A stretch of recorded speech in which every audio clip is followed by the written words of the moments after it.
evening and welcome to the national news broadcast on ChannelEye. We are ready to bring you the top stories from home and around the world. I'm Nathalia Virvapan. Good evening, I'm Clifford Richards. First of all, we take a look at the headlines.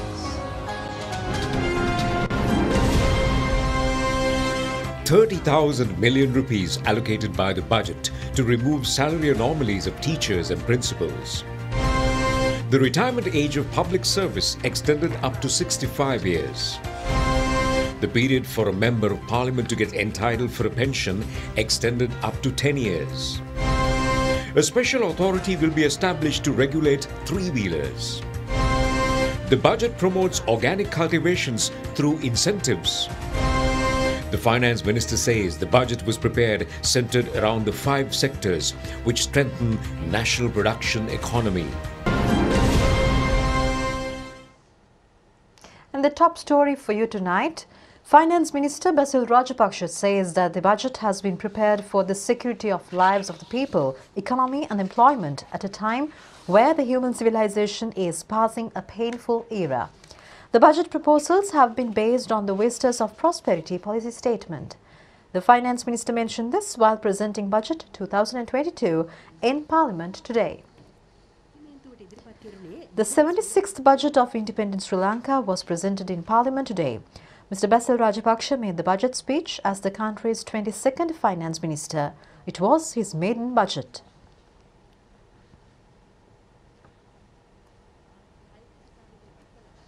President Gotabaya Rajapaksa arrived in Parliament to listen to the budget speech. Only diplomats of foreign countries listened to the budget speech from the Parliament gallery. The Finance Minister said that the budget was prepared centered on 5 main balance sheets to open the country further locally and internationally to strengthen the national production economy. The balance of payment of the country's international aid and finance, human resource development and environment conservation with biodiversity are among them. Finance Minister Rajapaksa said that the proposals were prepared taking into account budget management, which includes state income and expenditure, banks and financial administration. Minister Basil Rajapaksa said that the budget is presented at a time when the world is grappling with 5 major issues. The first of which is that more than ever the social and economic disparities have increased. The second is the slow progress of achieving sustainable goals. Increased environmental catastrophes is the third issue. The fourth issue is that assistance from bilateral and multilateral institutions are severely limited. The fifth issue is the challenge of adopting the new normal. Any government in the world should be responsible for national security, development and social welfare. President Mahinda Rajapaksa is the only leader who fulfilled these responsibilities during the same era. The disruption to global production networks have a worse impact on countries with trade-focused economies such as Sri Lankan. A loss of revenue to the country and the treasury is over 500 billion rupees.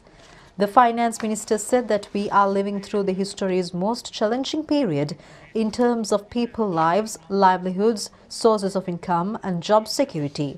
He said in Parliament today that the government is equipped with necessary strengths to manage the economy and overcome challenges.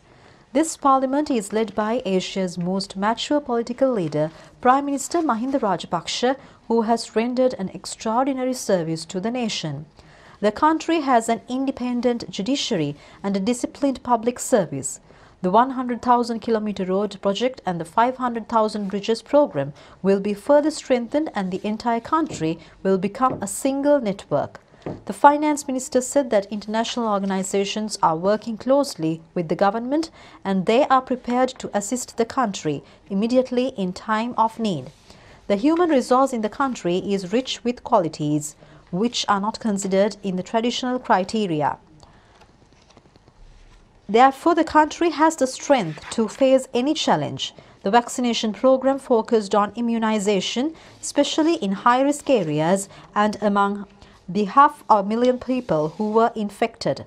The government was able to revitalize the lives of the people and revive critical sectors of the economy, including the tourism industry.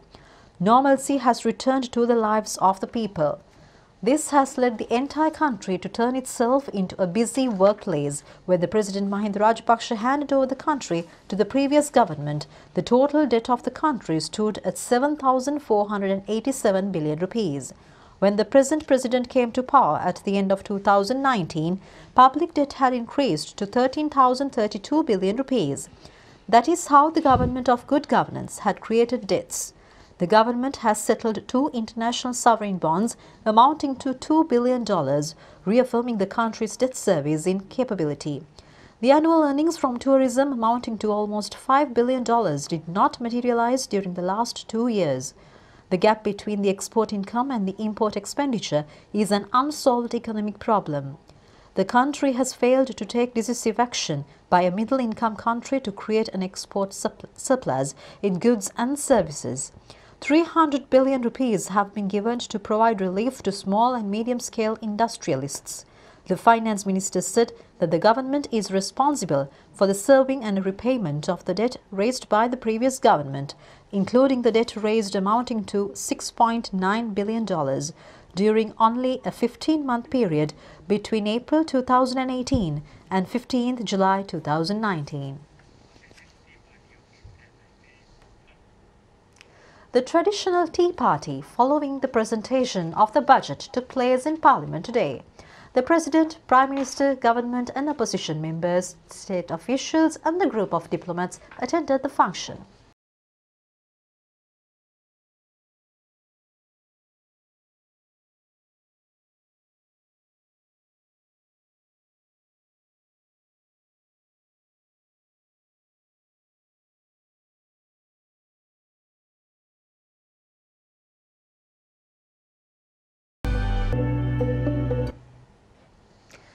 Meanwhile, the Road Development Authority said that Lower Kadugannava on the Colombo-Kandy main road will be kept closed on the recommendations of Building Research Organisation. Meanwhile, the number of deaths due to disasters has increased to 26. The red alert issued to the Mavanella Divisional Secretariat area has also led to extend the closure of the road. Director General of the Building Research Organisation, Dr. Asiri Karunawardana, said that there is a risk of earth instability due to a large water flow through rocks from the upper part of Kadugannava mountain during rains. Steps have been taken to use polythene covers with the assistance of the army to prevent the situation. Director General of the Disaster Management Centre, Major General Sudat Ranasinghe, made an inspection tour today to look into flood situation in Nuwara. A part above the Technology and Aesthetic building of Kandy Dharmaraja College is facing a landslide risk. Principal Kamal Arya Singh said that an earth mound has collapsed on the building and it will become more risky if the rain continues. There are cracks on the entry road to the school. Victoria and Randanigal reservoirs are overflowing. 2 sluice gates of Victoria Reservoir and 1 sluice gate of Randanigal Reservoir have been opened. Officials in charge of power plants say that power plants are generating electricity at maximum capacity. The Met Department said that rains can continue even if the low pressure area moves away. Well, meanwhile, Deputy Director General of Health Services Dr. Hemantha urges the public to be more responsible in behavior to avoid another outbreak of COVID-19 in the country. He made these remarks at a media briefing held today. Everyone knows that gathering of people, especially unnecessary gathering and excessive gatherings, have contributed to clusters of COVID patients in the past, and we managed to control the situation that was prevalent in few weeks ago into the current level by imposing travel restrictions and restricting public gatherings. It is now obvious that public gatherings need to be controlled to maintain the current situation and to prevent any kind of escalation of case reporting. For that, we need to establish a strong legal background for which this notification has been published. So the details of which and how to implement will be notified to the public very soon by the Director General of Health Services. We'll have to wait until such guidelines are issued. We'll have to keep in our mind that even though we have reached a significant reduction of daily reported cases from 5,000 odd level to current level. We have seen a slight increase in cases in the past few days, and these are the results of our behavior about 10 to 15 days ago. So therefore, the level of cases reported in future will also determined by our actions today. So therefore, act responsibly so that we are not going to create a situation where more and more cases reported in 10 to 15 days time by acting very responsibly and adhering to the health guidelines so that there will be no more increase of cases, and we want to make sure that further reduction of cases so that we will be able to have a normal life in the coming days. Meanwhile, Health Minister Kelly Ramukwela said that all steps will be taken to protect people from the COVID pandemic. The health authorities have requested the public to act with responsibility since there is a risk of the spreading of the COVID. Well, the Health Minister Kelly Ramukwela said that Sri Lanka is among the first 5 countries in vaccination. 72% of the population has been vaccinated. When the disease is under control, a protest is conducted by bringing about 5,000 people, creating a health risk, he said. අද ලෝකේ පළවෙනි රටවල් 4-5 ඇතුළට අපි ඇවිල්ලා තියෙනවා. මේ වෙනකොට 72ක් සම්පූර්ණ ජනගහනයෙන් අපි වැක්සිනේට් කරලා තියෙනවා. රජයක් හැටියට අපිට කරන්න පුළුවන් දේවල් සියල්ල කරාට පසුව ජනතාවට තියෙන කොටස ජනතාවගෙන් වෙන්නේ නැත්නම් යම් යම් නීති අපිට ගේන්න වෙනවා බහුතර ජනතාවගේ රැකවරණය පිණිස. අර ගුරු උද්ඝෝෂණ තිබ්බ වෙලාවේ. ඒකෙන් ඇතිවෙච්ච ප්‍රතිඵලය අපි දන්නවා. අද අපි යම් කිසි පාලනයකට නතු කරලා මේක තාමත්ම අවම ප්‍රමාණයේ මරණ සංඛ්‍යාව අවම ප්‍රමාණයේ මේ ව්‍යාප්ත වීම කරනකොට 5000ක් විතර ගෙනහලා ඉවරලා උද්ඝෝෂණය කරනකොට කවුද කියන්නේ මේ මාස්ක් එක ගලවලා එහෙම නැත්නම් ඒව කරලා මීටර එකේ ඔය කියන දේවල් සිද්ධ වෙනවද? එහෙමනම් අපිට අකමැත්තෙන් හරි හිතන්න වෙනවා. ඉතාමත්ම හිතාමතාම මේ ව්‍යාප්ත කරවන්න සංවිධානාත්මක කරන වැඩක්ද මේක කියලා. එවනම් අපි නීතිය රැකවරණය ගන්නට ඕනේ. වෘත්තීය සමිති ක්‍රියාමාර්ග ගරු කරන මිනිසුන්ගේ භාෂණයේ නිදහස, හැසිරීමේ නිදහස, විරෝධතා පෑමේ නිදහස ගරු කරන අතර ඊට වඩා භයානක තැනකට රට ගෙනියන්න බෑ. 532 COVID patients were found from the country today. 11,521 are undergoing treatment. 333 recovered from the virus. 523,102 have recovered from the illness. The Deputy Director General of Health Services confirmed today 23 COVID-related deaths, which occurred yesterday. 21 out of them are between the ages of 60 and also above 60 years. 2 of them are between the ages of 30 and 59 years.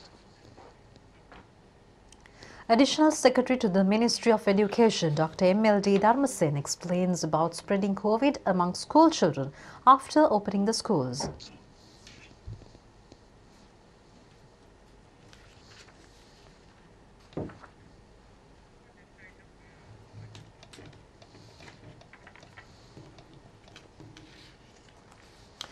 And now we're moving on to a detailed look at the budget proposals. And according to the second budget of the Sri Lanka Puddujana Peramuna, government, which includes proposals for many targets by encouraging local productions and for an accelerated economic development of the country, was presented in Parliament today. Rural development has been given priority. It is significant to note that concessions and encouragement have been given for all sectors amid the pandemic. Moving into detail, 30,000 million rupees have been allocated to remove the salary anomalies of teachers and principals. It is a part of the 190,000 million rupee allocated at present for the salaries of teachers and principals. Finance Minister Basil Rajapaksa said that 30,000 million rupees will be allocated to implement speedily at once on the cabinet decision. On 31st August 2021, it was proposed to extend the retirement age of public servants up to 65 years. A pension scheme has been introduced for senior citizens who are not getting a pension. The Finance Minister said there is an increase of elderly population in the country and they are capable of actively servicing the country. Therefore, it is proposed to extend the retirement age of the public servants up to 65 to strengthen the labour posts. This will not affect employment of the youth, he said. All graduate trainees will be made permanent in January. 7,600 million rupees will be allocated for that, apart from the amount that has been already been allocated. ජනවාරි මාසය තුල සිට ස්ථීර පත්වීම් ප්‍රදානය කිරීමට කටයුතු කරනවා. ඒ සඳහා දැන්ට වෙන් කර ඇති මුදලට අමතරව මිලියන 7,600ක් වෙන් කරනවා.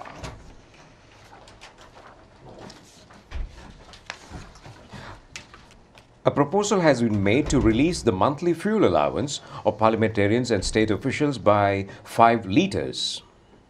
A period for a member of parliament to get entitled for a pension has been extended from 5 to 10 years. The finance minister said that the proposal is valid for all posts being paid salaries from the integrated fund, including posts of the president. Constructions of state buildings, except for the office buildings under construction at present, will be suspended for 2 years. The telephone allowance of the state officials will be cut off by 24%. Fiber optic technology is to be provided for 10,000 schools. The registration fee charged to commence new businesses will not be charged next year. A proposal has been made to set up a special authority to regulate three-wheelers. And moving on with more concessions, the sack of nutrition given to pregnant mothers will be given up to 24 months. It has been proposed to provide a higher price for the rubber and rubber-related products, to ban rubber and rubber-related products. And also, the finance minister has proposed to conduct an open option to hand over television and radio frequencies. The budget has provided to locally produce equipment needed for the renewable energy and electricity generation. TRINCOMALEE Harbour will be developed as an industrial port, GALLE Harbour as a tourist port, and HAMBANTHOTA as a service port. It was proposed to increase the price of a cigarette by 5 rupees. An agricultural park system will be created to create new agricultural enterprises by providing lands that have not been cultivated. The budget has proposed to provide lands and tax concessions to encourage investors to build an international school and a private hospital with modern facilities in all districts. Well, a proposal has been made to present a special financial draft bill to ensure the protection of foreign and local exporters.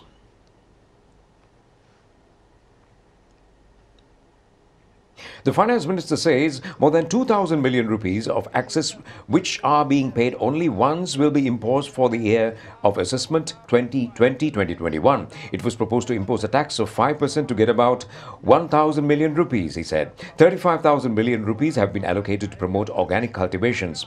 The minister said in Parliament today that an additional 1,000 million rupees will be allocated to develop fishery harbours and freshwater fish industry.